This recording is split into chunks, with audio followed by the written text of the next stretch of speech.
You are a dancer, it appears, or at least you like to move, whether or not you consider yourself a dancer. I thought it might be useful to give you some Poi theory in context of the turning matrix, which I have, you maybe understand it on a basic level, but I thought it might be useful to do just a little bit with it. So for example, you know your overhand weave, you know your clockwise pinwheel, you know your underhand weave, and you know your anti-clockwise pinwheel, right? Have you practiced doing what I just did where I move between all four of those like that? We'll do it real quick. So this is the overhand weave on your right side. When the right hand comes over the top, you turn to the left and you'll come into your clockwise pinwheel. And then you can turn back to overhand weave. So that's the first pair, overhand weave to clockwise pinwheel. Then if you come back down to overhand weave and you turn to your right, which means you would be turning away from me, you would turn into anti-clockwise pinwheel.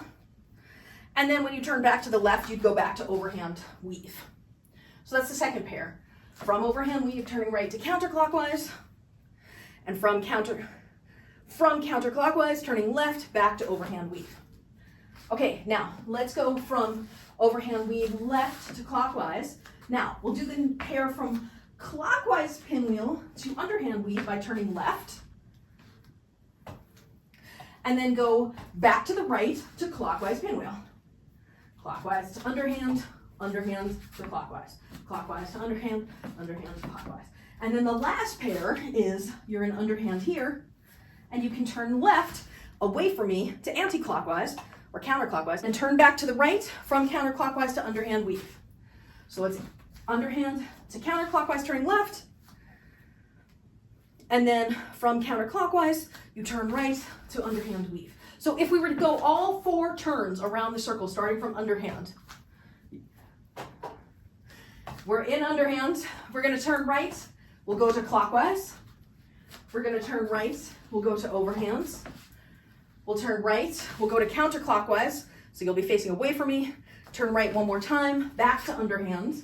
Now we'll do the left turn, we'll go to counterclockwise, facing away from me, turn left again, facing the left side here, and you're in overhands, and then turn again to clockwise, and one more turn back to where you started into underhand weave.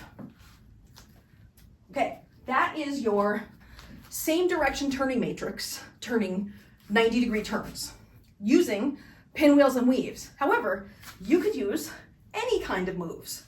You could use, like, your four-petal flower, four-petal flower, four-petal flower, four-petal flower, four-petal flower.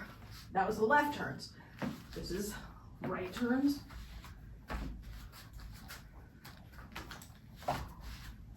Okay, so I started this out with the four-petal in-spin, but then I turned into the four-petal anti-spin. That is more complicated. What you could do, we could do something simple, like two-petal flowers, which if you don't know the flowers, you can't do the moves, but I'll demonstrate it with a two-petal flower version. So this is a vertical side plane two-petal flower. So underhand here, like this, and now I'll do a two-petal barrel roll here, then a two-petal here, and then a two-petal barrel roll there, and then a two-petal here. And then I could turn right to a two-petal, to a two-petal, and now the last turn, the two-petal, and then to this two-petal, back to where I started. So it works for any moves. That's the order of how it works, and you're just preserving the direction of the circle. Yeah, so let's look at the opposite direction turning matrix, because it's this, you have the same deal. So you could be facing overhand opposite this way. So like you're in an overhand opposite butterfly. And then you could turn to here, and then you could be like in an opposite direction four-petal flower. Then you could turn here into an underhand butterfly or an underhand flower. Is turning away, and then you could turn again to this opposite direction flower. So the same thing applies in opposite direction as applies in same direction. where you can go all around the matrix. Now the question is, you're in an opposite direction move and you're in the same direction, or you're in a same direction move, how do you get from one matrix to the other? So you have to do something to change the momentum direction of one of the poi, right? So these are both overhand. That's not going to work for opposite direction. If I want to be in the opposite direction matrix, I could do something like a stall. Do a stall. Okay, that put me in opposite direction. Or I'm in the same direction, and I could do a tap. Or I'm in same direction, and I could do a spiral. Or I'm in same direction, and I could do a toss.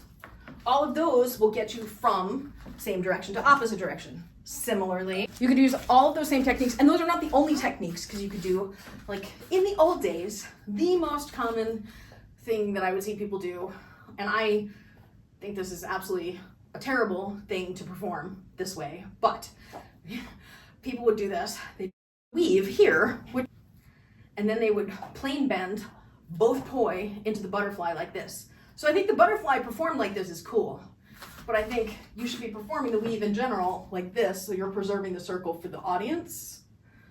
So it's much more elegant, in my opinion, to do something like that stall. Or do, even if you stop the poi, turn, and go into it, I think that's more elegant, right? Than jamming it, although, I mean, maybe that's not fair, because like my plane bending here was pretty sweet.